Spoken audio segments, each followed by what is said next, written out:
Welcome back, everybody, to the deep dive. Mhm. So today we're going to be exploring something that I think a lot of people are interested in, Yeah. and that is how to cultivate a wealthy mindset. Mm. And I think when people hear that, they think, Whoa. oh, it's just about money, but it's really not just about money. Not at all. We're going to be looking at some excerpts from a motivational speaker who uses a really clever nine-dot puzzle Yeah. to That's a show good one. how we kind of limit ourselves. Right. And he even tells this really interesting story about how he presented this puzzle to some high school students in Detroit. Yeah. Wow. And their reactions were just so interesting because he Yeah. really showed how, like, our background and where we come from can shape our beliefs about money and about wealth. Absolutely. It's fascinating how a simple puzzle like that can Mhm. really reveal so much about the way we think. Yeah. And the speaker really dives into this whole idea of invisible barriers. Oh, interesting. These are the limitations that we kind of unknowingly place on ourselves. Oh. And he argues that these barriers, especially when it comes to money, can really hold us back Got it. from reaching our full potential. So it's like we're literally thinking inside the box without even realizing it. It's Exactly. like we're trapped by these invisible walls or something. Yeah, and to kind of break free from that, the speaker outlines 4 key pillars Oh, for developing a wealthy mindset. okay. And the first one he urges us to do is to shatter those invisible barriers. Okay. So, these ingrained limitations that we believe are possible, Yeah. especially when it comes to financial success. I mean, that makes sense, but how do we even, like, begin to identify those barriers? Right. It seems like they'd be pretty hard to spot if they're invisible. Well, that's where this 9-dot puzzle comes in. Okay. It's a classic brain teaser Oh, yeah. where you have to connect 9 dots using only 4 straight lines without lifting your pen. Yeah. And most people really struggle with this Yeah. because they unconsciously confine themselves to the square that's formed by the dots. The solution, though, requires you to extend the lines beyond that perceived boundary. And the Okay. speaker uses this as a metaphor Okay. to show how we often limit ourselves without even realizing it. So it's not about the puzzle itself. It's Mhm. about the thinking process that it reveals. Exactly. I like that. It's a really cool way to illustrate this point. And his anecdote about those Detroit high school students Yeah. really drives this home, I think. They were challenged to solve the puzzle, and most of them couldn't do it. Right. But the real kicker was their reaction afterwards. Oh, really? They were just convinced that achieving wealth, like owning a luxury car, was simply impossible Wow. for someone from their background. Yeah. It highlights how deeply ingrained these invisible barriers can be. Yeah. It's kind of heartbreaking, It is. but also kind of inspiring in a way. Yeah. Because if we can recognize those limitations, Right. even the ones that we kind of inherit from our environment, Mm-hmm. maybe we can start to break free from them. Exactly. And that's where the second pillar comes in. Okay. Understanding money as a tool. Okay, I've heard that before. Yeah. But honestly, it always sounded kind of cheesy to me. Right. Like, how can money just be a tool? Well, the speaker tackles this head on Okay. and challenges that notion that money is inherently good or bad. Okay. He argues that it's neutral, Okay. like a hammer. A hammer can build a house, or it can be used as a weapon. Right. It depends entirely on the person who's wielding it. So the wealthy mindset isn't about, like, worshiping money. Right. It's about mastering it. Yeah. Kind of like leveling up your financial skills or something. Yes, and the speaker doesn't shy away from the fact that money, while not the ultimate goal, Right. is essential for a fulfilling life. Okay. He talks candidly about the costs associated with everything, Uh-huh. from raising a family to taking care of aging parents. Yeah, we all need to deal with the practical realities of life. It's not about being greedy. It's about having the resources to live the life you want. And that's where his quadruped theory comes in. Okay. What is that? He argues that true well-being requires balance across 4 areas: physical, mental, spiritual, and financial fitness. Okay. He sees them as all interconnected. Right. And neglecting one can really negatively impact the other. So it's not just about stacking cash. Right. It's about ensuring that your financial well-being supports your overall health. Precisely. The speaker even goes into how financial instability can lead to, like, relationship problems, stress, and even worse. Oh, wow.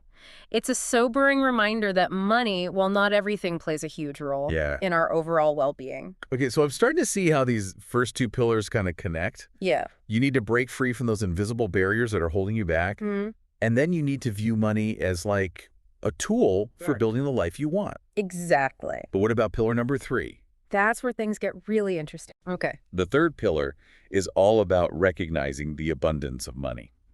Abundance of money. Isn't that a bit like overly optimistic? Right. I mean, the news is always full of stories about how everyone is like struggling to like, make ends meet. Yeah, that's exactly the kind of thinking that the speaker wants to challenge. Okay. He argues that a lot of us get stuck in this like scarcity mindset. Okay. Believing that there's only a limited amount of wealth to go around. So instead of focusing on lack, we should be focusing on Possibility. Okay. Yeah. Got it. The speaker uses a really mind-blowing example to illustrate this point. Okay. He points to the U.S. national debt, which is in the trillions of dollars. Right. And he's saying if there's that much money out there, surely achieving financial abundance is within reach for most people. Wow. I never thought of it that way. Yeah. It's like we're so busy looking at our own like wallets that we forget about the bigger picture. Yeah, like how much money is actually out there. Yeah, and this ties into a really crucial point that the speaker makes about earning potential. He emphasizes that while saving is important, we shouldn't limit ourselves by only focusing on cutting expenses. We should also be exploring ways to increase our income. So instead of just trying to like stretch every dollar, we should be thinking about how to generate more dollars. Yes. Got it. Whether it's through acquiring new skills, starting a side hustle, or even pursuing a completely different career path. The possibilities are pretty much endless. Yeah. And he encourages us to really shift our focus from scarcity to abundance, from limitations to opportunities. That's powerful. Yeah, it's like changing the lens through which we view the world of money. I like that. Yeah. He even shares this example of someone who starts small, maybe making a few $1,000s on the side, but gradually builds their income over time through dedication and a willingness to learn new things. So the potential is there. Yeah. If we're willing to put in the effort. Exactly. And believe in ourselves. And believe in ourselves. That's key. Okay, so we need to believe that we could achieve financial success and recognize that money is abundant. Yes. Got it. And that brings us to the fourth and final pillar. Finding your why. The speaker argues that simply wanting more money isn't enough. We need a deeper purpose that's driving us. This is where things get a bit more like philosophical. It's not just about the what, but the why behind our financial goals. He shares this really interesting anecdote about his company. They have something called a wall of why at every desk. Oh, wow. Where employees can put pictures and reminders of what motivates them. Oh, that's cool. It's like a tangible reminder of the bigger picture. Something to keep them going when things get tough. Yeah, like a visual anchor for your motivation. Yeah. But the question is, how do we actually figure out our why? It seems kind of abstract. Yeah. Well, the speaker suggests a really practical exercise. He says we should reflect on our past experiences. Think about times when you felt truly fulfilled or energized. What were you doing? Who were you with? What values were driving you? So it's about like looking for patterns in our life story. Yeah. Those threads that connect our most meaningful experiences. Exactly. And those threads can often lead you to your core values, which are essential for defining your why. And he says our why can't be about like fleeting desires or external validation. It needs to be something much deeper than that. It needs to be something deeply personal, something that resonates with your authentic self. It makes sense. Yeah. If your why isn't truly yours, it's going to be hard to stay motivated when things get tough.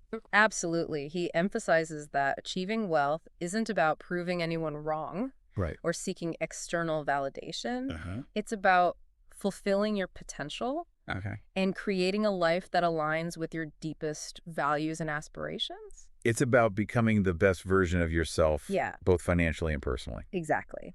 But let's get practical for a moment. How do we actually take these 4 pillars, the invisible barriers, money as a tool, abundance, and our why, and apply them to our everyday lives? Yeah, that's a great question. And that's what we'll dive into next. Okay. The speaker offers some concrete strategies for putting these principles into action. Perfect. We'll explore things like identifying limiting beliefs, developing a healthier relationship with money, Okay. and crafting a vision for your financial future that truly reflects your values. All right, so welcome back to the deep dive. Right. We've been kind of unpacking these 4 pillars of a wealthy mindset. Right. And I'm starting to see how they all fit together. Yeah. But I'm still a little bit fuzzy on like how to actually put them into practice. Right. Especially that last one, like finding your why. Yeah. It feels so big and important. It is. But also a little intimidating, honestly. Yeah, it is a big idea. Yeah. But the speaker offers some really practical advice on how to kind of get started with that. Okay. He suggests that we begin by examining our language. Oh, interesting. So like instead of saying, I can become wealthy or I might become wealthy, he encourages us to say, I will become wealthy. Oh, so it's about shifting from like a tentative, maybe someday mindset to a more confident, like I'm on my way kind of attitude. Exactly. It's like a declaration of intention. Okay. And he goes on to challenge this common belief that wanting to be wealthy is somehow greedy or selfish. Oh. He argues that it's actually our duty to become wealthy. Wow. That's a bold statement. It is. I've never thought of it that way. Yeah. He believes that we have a responsibility to ourselves to create the life we want and to use our talents and resources to make a positive impact. Right. So it's like taking ownership, not waiting for someone to hand us success, but actively going after it. He also emphasizes that, like, relying on the idea that we deserve wealth just because we work hard can be a trap. Money doesn't respond to emotions or feelings of entitlement. Right. It's about understanding how money works and taking proactive steps to build wealth. So it's about combining that confident I will mindset with like a practical understanding of how to actually manage and grow your money. Exactly. But he's also realistic about the challenges. Okay. You know, he reminds us that achieving wealth takes work. Yeah. And there will be setbacks along the way. He's that really memorable phrase like, you're going to have to get punched in the face. Right. It's not always going to be easy. Yeah. But that's where having a strong why comes in. Okay. It's what helps you to get back up after those punches and keep moving forward. Remember that wall of why his company uses? It's like having that visual reminder. Exactly. Of what you're actually fighting for. And it can be anything that truly motivates you. Right. Whether it's providing for your family, traveling the world, making a difference in your community. He encourages us to think about what legacy we want to leave behind. So our why becomes the fuel that keeps us going. And it also helps to like guide our decisions. Exactly. He even suggests that we write down our why. Oh, okay. And put it somewhere we'll see it every single day. Oh, I like that. You know, it's a powerful way to stay connected to our purpose. It's like having a personal mission statement. For our financial journey. Exactly. And he reminds us that our why can evolve over time. Oh, what motivates us today might be different from what motivates us 5 years from now. Yeah, that's true. The key is to just stay connected to our values and make sure that our financial goals are aligned with our evolving sense of purpose. It makes sense. Our lives are constantly changing. Right. So our goals and our motivations will probably change too. And finally, he leaves us with this really thought-provoking question. Okay. If you could achieve A and Y level of financial success, what would you use that wealth to create or to change in the world? Wow, that's a big one. It is. It really forces you to think beyond just accumulating money. Yeah. And consider the impact you want to have. It's a reminder that true wealth isn't just about what you have. It's about what you do with it. This has been such a good deep dive. Right. I feel like I've learned so much. Me too. And gained a whole new perspective on like wealth and what it really means to cultivate a wealthy mindset. It's been a pleasure exploring these ideas with you. Yeah, it has. Just remember, it's not just about the money. Right. It's about the mindset. Yeah. The purpose and the impact you want to make. And on that note, we want to thank you all for joining us on the deep dive. Yes. We hope this episode has sparked some new ideas for you and inspired you to start building your own wealthy mindset. Absolutely. Until next time.